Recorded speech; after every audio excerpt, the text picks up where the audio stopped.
न शोर न हंगामा, बात होगी खबर की, ना इधर की ना उधर की। शाम 7 बजे सिर्फ बात पते की। नमस्कार, मैं हूं प्रीति दहिया और सबसे पहले एक नजर आज के टॉप 4 पर।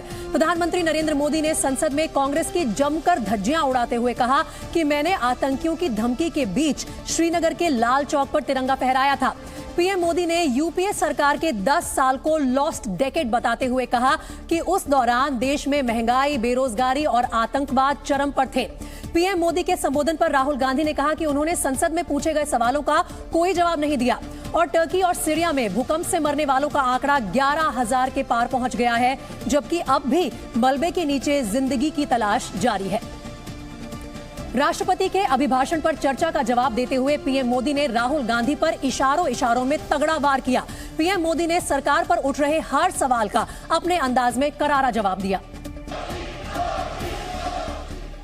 साथ ही इससे जनजातीय समुदायों के प्रति उनकी नफरत भी दिखाई देती है। इस दौरान उन्होंने बिना नाम लिए राहुल के आरोपों पर तंज कसा। अपनी रुचि, प्रवृत्ति, प्रकृति के अनुसार सबने अपनी बातें रखी। उन्होंने कहा कि सांसदों की बातों से पता चलता है कि किसकी कितनी समझ है। इन बातों को गौर से सुनते हैं, उसे समझने का जब प्रयास करते हैं तो ये भी ध्यान में आता है कि किसकी कितनी क्षमता है, किसकी कितनी योग्यता है, किसकी कितनी समझ है और किसका क्या इरादा है। पीएम मोदी ने बिना नाम लिए राहुल गांधी के कल के लोकसभा में दिए भाषण का जिक्र किया। उन्होंने कहा कि इस भाषण के बाद इस नेता के समर्थक और इकोसिस्टम खुशी के मारे उछल रहा था और तारीफ करता नहीं थक रहा था। पूरा इकोसिस्टम उछल रहा था और कुछ लोग तो खुश होकर के कह रहे थे, ये हुई ना बात, बड़ा शायद नींद भी अच्छी आई होगी, शायद आज उठ भी नहीं पाए होंगे।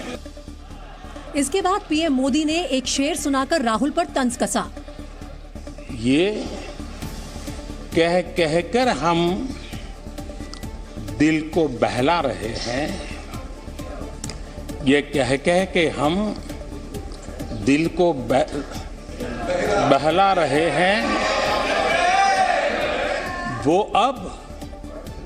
अब चल चुके हैं, वो अब चल चुके हैं, वो अब आ रहे हैं। संसद में मोदी मोदी और भारत माता की जय के नारों के बीच नरेंद्र मोदी ने विपक्ष पर झूठे आरोप लगाने की बात कही। उन्होंने कहा कि विपक्ष के आरोपों पर जनता कभी यकीन नहीं करेगी, क्योंकि सरकार ने देश के हर वर्ग के लिए काम किया है।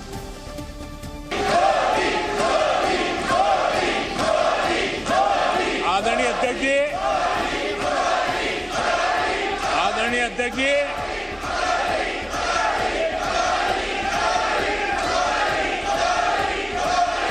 आदरणीय अध्यक्ष जी,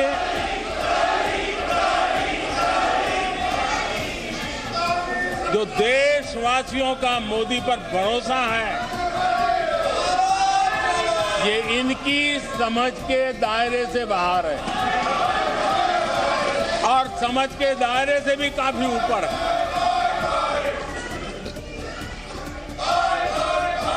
क्या ये झूठे आरोप लगाने वालों पर मुफ्त राशन प्राप्त करने वाले मेरे देश के 80 करोड़ देशवासी क्या कभी उन पर भरोसा करेंगे क्या?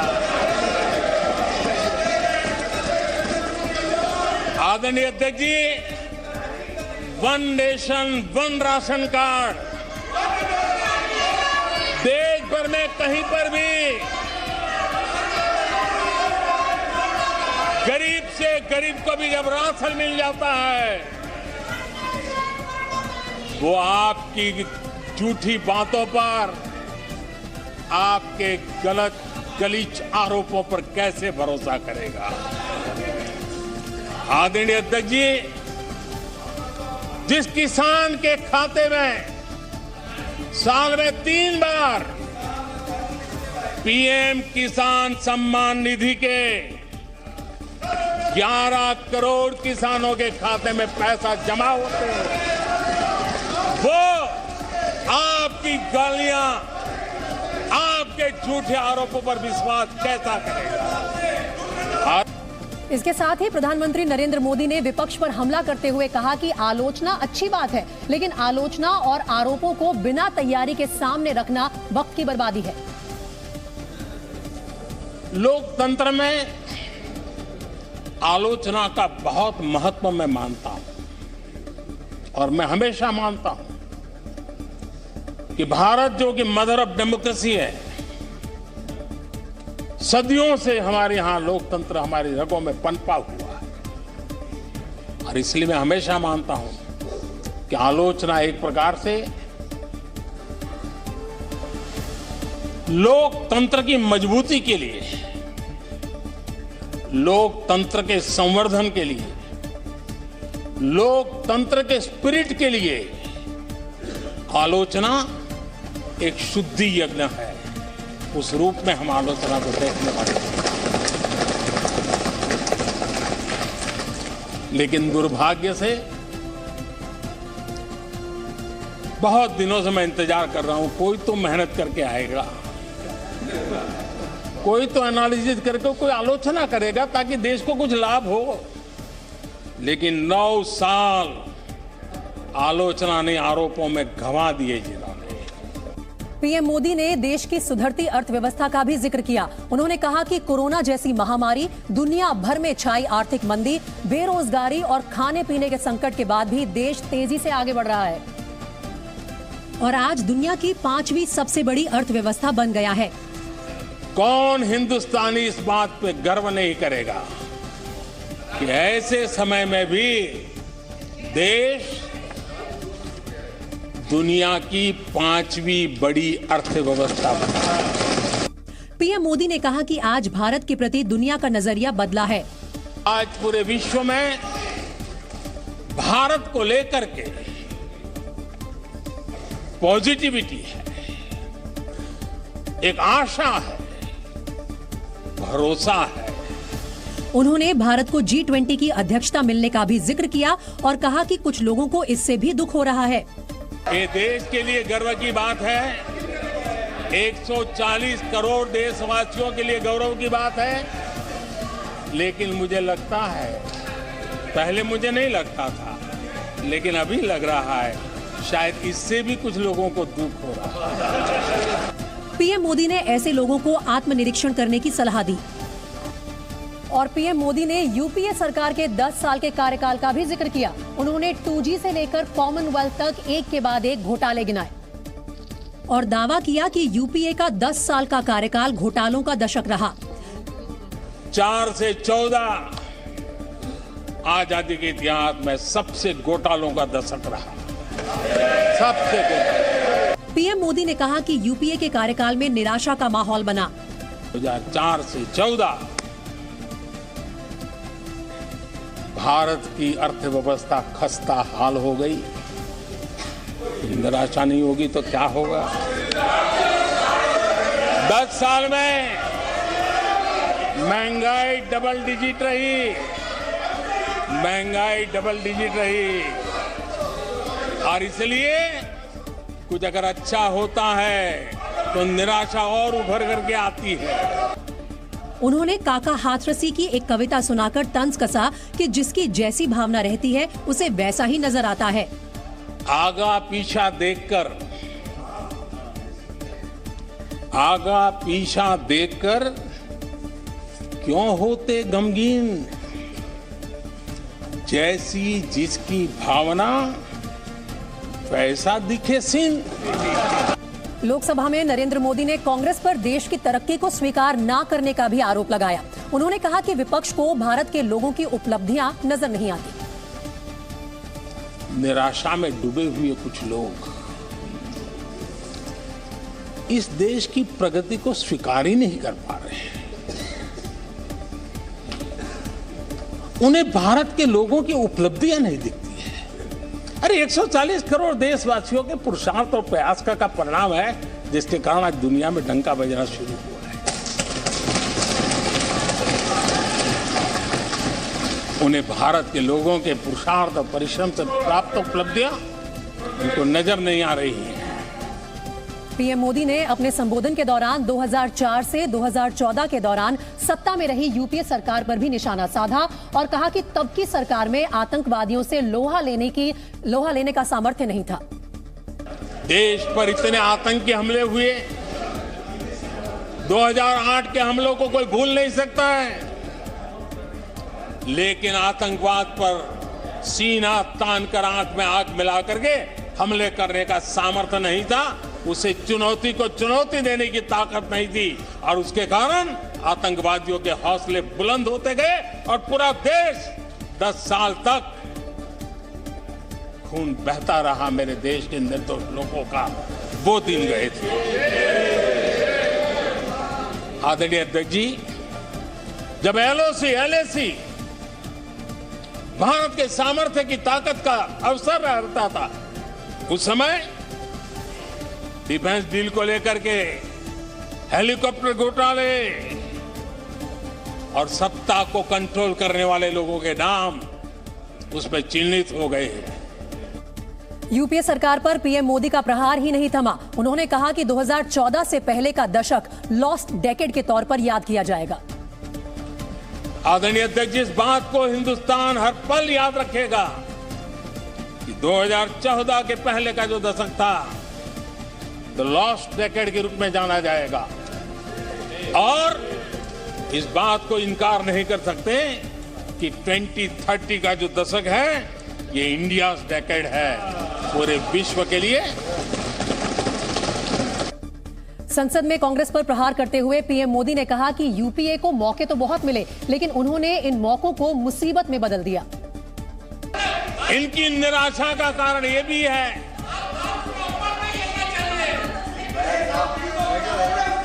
आज जब देश की क्षमता का परिचय हो रहा है, 140 करोड़ देशवासियों का सामर्थ्य खिल रहा है, खुल करके सामने आ रहा है,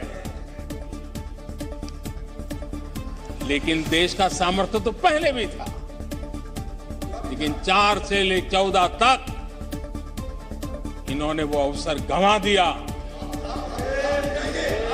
और यूपीए की पहचान बन गई, हर मौके को मुसीबत में पलट दिया, हर मौके को मुसीबत में पलट दिया। जब टेक्नोलॉजी इंफॉर्मेशन का युग बड़ी तेजी से बढ़ रहा था, उछल रहा था, उसी समय ये 2G में फंसे रहे, मौका मुसीबत में। सिविल न्यूक्लियर डील हुआ, जब सिविल न्यूक्लियर डील की चर्चा थी तब ये कैश फॉर वॉट में फंसे रहे। पीएम मोदी ने कांग्रेस को निशाने पर लेने का कोई मौका नहीं छोड़ा। उन्होंने हार्वर्ड यूनिवर्सिटी की कांग्रेस पार्टी पर की गई स्टडी का उल्लेख करते हुए कुछ ऐसा कहा कि सत्ता पक्ष के लोग ठहाके लगाकर हंसने लगे। मैं कई बार सुन रहा हूं यहाँ कुछ लोगों को हार्वर्ड स्टडी का बड़ा क्रेज है। हार्वर्ड स्टडी है, बड़ा क्रेज है। कोरोना काल में ऐसा ही कहा गया था और कांग्रेस ने कहा था कि भारत की बर्बादी पर हार्वर्ड में कोई स्टडी होगी, ऐसा कहा था।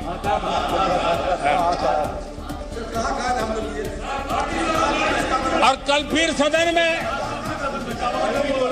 हार्वर्ड यूनिवर्सिटी में स्टडी की बात कल फिर हुई, लेकिन माननीय अध्यक्ष जी, बीते वर्षों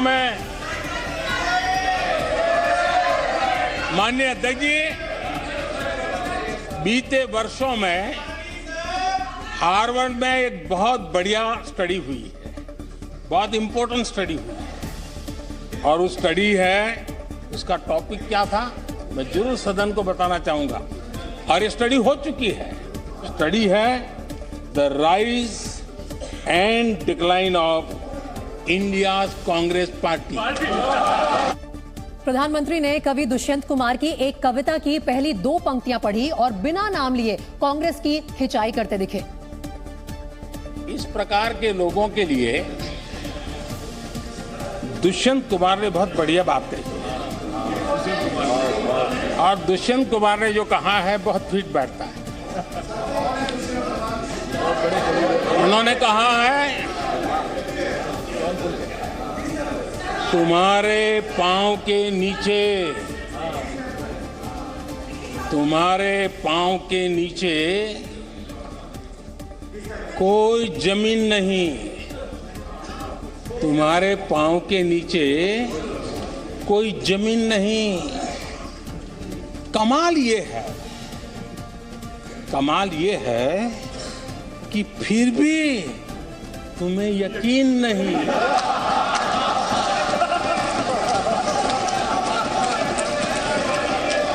माननीय अध्यक्ष जी। और पीएम मोदी ने कहा कि कांग्रेस और विपक्ष उन पर बेबुनियाद आरोप लगाते रहते हैं। उन्होंने विपक्ष को नसीहत दी कि आरोप लगाने से पहले उन्हें गंभीरता से सोचने की जरूरत है। ये लोग बिना सर पैर की बातें करने के आदी होने के कारण उनको ये भी याद नहीं रहता है वो खुद का कितना कॉन्ट्राडिक्शन कहते हैं। कभी एक बात, कभी दूसरी बात, कभी एक तरफ, कभी दूसरी तरफ। हो सकता है वो आत्मचिंतन करके खुद के अंदर जो विरोधाभास है उसको भी तो ठीक करेंगे। अब 2014 से ये लगातार कोस रहे हैं, हर मौके पर कोस रहे हैं भारत कमजोर हो रहा है, भारत की कोई सुनने को तैयार नहीं है, भारत की दुनिया में कोई वजूद नहीं रहा, न जाने क्या क्या कहा। और अब क्या कह रहे हैं? अब कह रहे हैं कि भारत इतना मजबूत हो गया है कि दूसरे देशों को दबका कर फैसले करवा रहा है। पीएम नरेंद्र मोदी ने कांग्रेस पर वार करने का कोई मौका नहीं छोड़ा। उन्होंने कहा कि जनता अखबार और टीवी की सुर्खियों से उन पर भरोसा नहीं करती, बल्कि उनके काम से भरोसा करती है। मोदी पे भरोसा अखबार की सुर्खियों से पैदा नहीं हुआ है। मोदी पे ये भरोसा टीवी पर चमकते चेहरों से नहीं हुआ है। जीवन खपा दिया है, पल पल खपा दी है,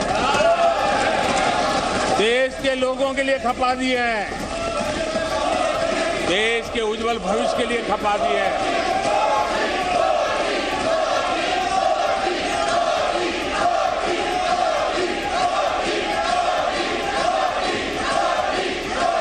वहीं पीएम मोदी ने आतंकवाद के खिलाफ एनडीए सरकार की मुहिम का जिक्र करते हुए कहा कि आतंकियों की धमकी के बावजूद उन्होंने लाल चौक पर तिरंगा फहराया था, जबकि आज पूरा जम्मू कश्मीर लोकतंत्र का उत्सव मना रहा है।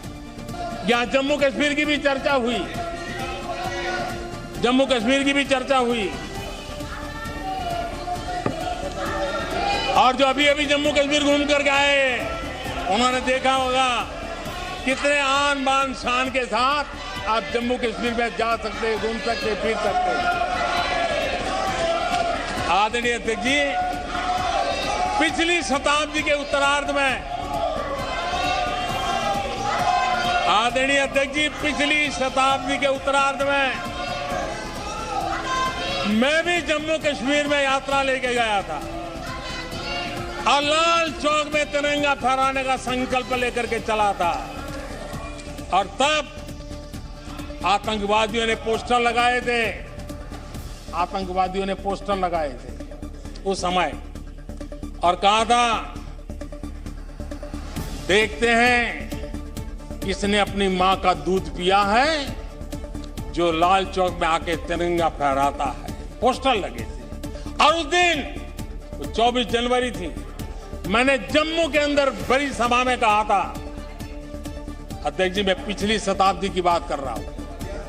और तब मैंने कहा था आतंकवादी कान खोल करके सुन ले। उस दिन मैंने कहा था आतंकवादी कान खोल करके सुन ले।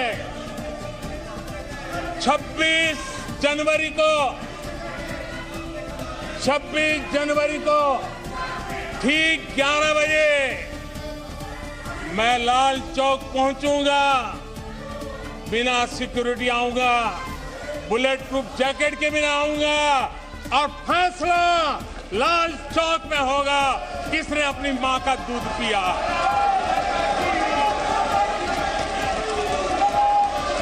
वो समय था माननीय अध्यक्ष जी। और जब श्रीनगर के लाल चौक में तिरंगा फहराया, उसके बाद मैंने मीडिया के लोग पूछने लगे। मैंने कहा था कि आमतौर पर तो 15 अगस्त और 26 जनवरी को जब भारत का तिरंगा लहराता है तो भारत के आयुध, भारत के बारूद सलामी देते हैं, आवाज करके देते हैं। मैंने कहा आज जब मैं लाल चौक के अंदर तिरंगा फहरा हूं, दुश्मन देश का बारूद भी सलामी कर रहा है, गोलियां चला रहा था, बंदूकें बम फोड़ रहा था।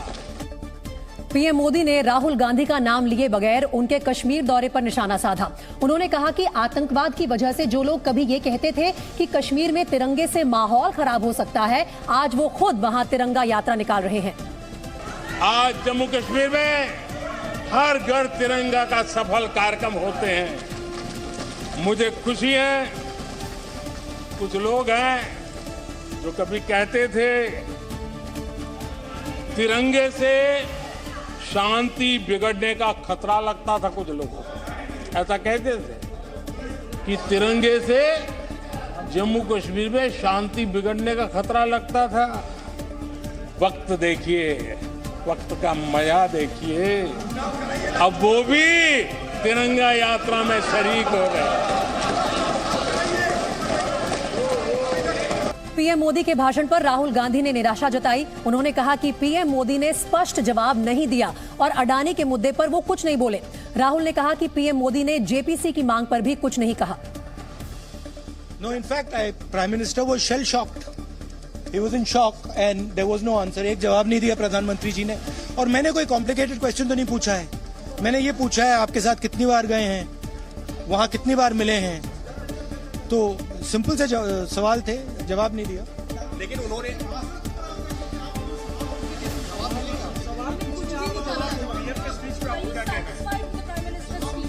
No, I'm not satisfied, but it reveals the truth. ये मतलब स्पीच से सच्चाई दिखती है कि अच्छा इंक्वायरी की बात नहीं हुई। अगर मित्र नहीं है तो ये कहते ठीक है मैं इंक्वायरी करा देता हूं। इंक्वायरी की बात नहीं हुई। डिफेंस इंडस्ट्री है, वहां पे शेल कंपनीज हैं, बेनामी पैसा घूम रहा है, उसके बारे में प्रधानमंत्री ने कुछ नहीं कहा। तो मतलब क्लियर है कि प्रधानमंत्री उनकी रक्षा कर रहे हैं, उनको प्रोटेक्ट कर रहे हैं।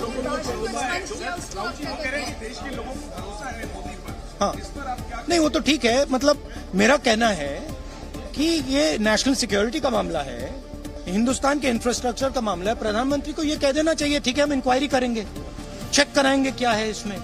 बहुत बड़ा घपला है, मगर वो भी नहीं बोला।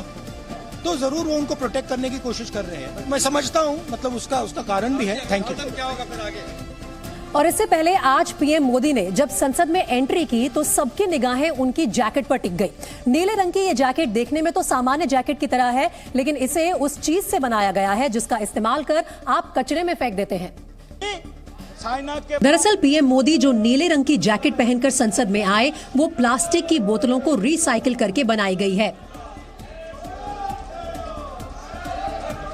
प्रधानमंत्री नरेंद्र मोदी ने सोमवार को बेंगलुरु में इंडिया एनर्जी वीक की शुरुआत की थी। इस मौके पर इंडियन ऑयल ने उन्हें प्लास्टिक की बोतल को रिसाइकिल करके बनाई गई ये जैकेट भेंट की थी, जिस पर मोदी ने आईओसी की तारीफ की थी और रिड्यूस, रीयूज और रिसाइकिल का मंत्र दिया था। ग्रीन ग्रोथ की तरफ, एनर्जी ट्रांजिशन की तरफ भारत के बड़े प्रयास हमारी वैल्यूज को भी रिफ्लेक्ट करते हैं।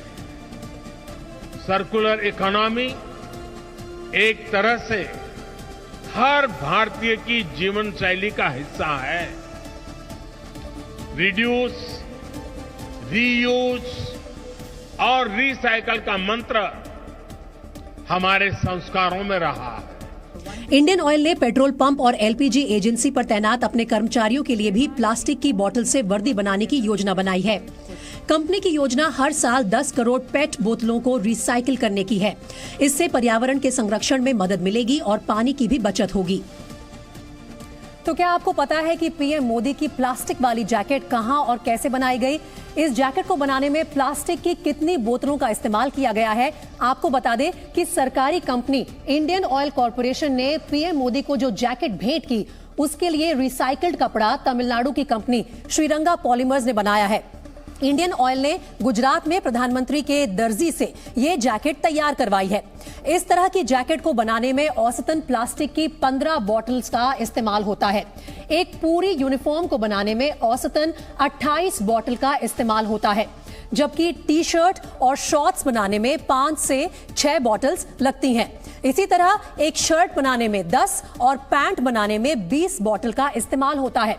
प्लास्टिक बॉटल्स को रिसाइकिल कर बनाए गए कपड़े को रंगने में एक भी बूंद पानी का इस्तेमाल नहीं होता। रिसाइकिल बॉटल से बनी जैकेट की रिटेल मार्केट में कीमत करीब 2000 रुपए है। प्लास्टिक की इन बॉटल्स को सड़क, नदी और समुद्र से जुटाया जाता है। पीएम से पहले लोकसभा में कांग्रेस के नेता अधीर रंजन चौधरी ने सरकार पर तीखा हमला बोला। उन्होंने कहा कि आप राहुल गांधी को पप्पू बनाने की कोशिश करते हैं, लेकिन हकीकत में राहुल ने आपको पप्पू बना दिया। ये राहुल गांधी जी साबित कर दिया है कि आप जितना चाहो राहुल गांधी को पप्पू बनाने की। राहुल गांधी जी खुद आपको पप्पू बना दिया। राहुल गांधी खुद आपको पप्पू बना दिया। आपको पप्पू बना दिया। इसीलिए इससे पहले लोकसभा में बीजेपी सांसद रविशंकर प्रसाद ने राहुल गांधी के भाषण पर पलटवार किया। रविशंकर प्रसाद ने आरोप लगाया कि राहुल गांधी देश की तरक्की से परेशान है और देश को कमजोर करना उनकी फितरत है।